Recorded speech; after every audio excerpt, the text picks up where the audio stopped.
Pastor గారు, చెప్పండి. మీరు ఎప్పుడు ఇతరులకి సహాయం చేయాలి కానీ వాళ్ళ దగ్గర నుంచి ఏది ఆశించకూడదు అంటారు. ఎస్, ఎందుకు? ఎందుకంటే ఆశించినా కూడా దాదాపు దొరకదు కాబట్టి. నా అనుభవంలో ఒక వ్యక్తికి 99 సార్లు సహాయం చేసినా సరే 100వ సారి నువ్వు సహాయం చేయడంలో విఫలమైపోతే అసలు నువ్వు అతనికి ఏమీ కానట్లుగా, నువ్వు అతనికి ఏమీ చేయనట్లుగానే ప్రవర్తిస్తారు. మరి 99 సార్లు సహాయం చేశారు కదా, 100వసారి అతని పరిస్థితి ఏంటో అని విశ్లేషించే వాళ్ళు చాలా అరుదు. నేను అంటాను, ఓ చెరుకు గడని కొరికినా నరికినా అది తీయగానే ఉంటుంది, తీపినే ఇస్తుంది, చేదెక్కిపోదు. అలాగే దేవుని ప్రేమను ఎరిగిన మనము ఎలాంటి వ్యక్తి విషయంలోనైనా సరే ఆ ప్రేమనే కనబరచాలి.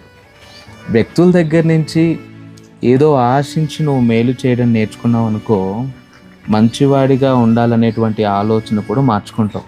ఎందుకంటే వ్యక్తుల దగ్గర నీ ప్రయాసకు తగ్గ ప్రతిఫలం దొరకదు.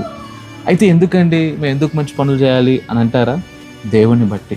ఆయన మంచివాడు, తన మంచితనాన్ని మన మీద చూపించాడు కాబట్టి మనం ఈ పొజిషన్లో ఉన్నాం. కాబట్టి ఈ మంచిని మన చుట్టూ ఉన్న ఇతర మనుషులకు చూపించటం ఆయనకు కృతజ్ఞత చూపించటం. సో మన ప్రతిఫలం దేవుని దగ్గర సిద్ధంగా ఉంది. ఆయన ప్రతిఫలం ఇచ్చేవాడు కనుక మనకు కీడు చేసే వారికైనాను మేలు చేసే వారికైనాను మేలు చేస్తూనే పోవాలి, వ్యక్తుల దగ్గర ఏ ప్రతిఫలం ఆశించకుండా. అర్థమైంది కదా?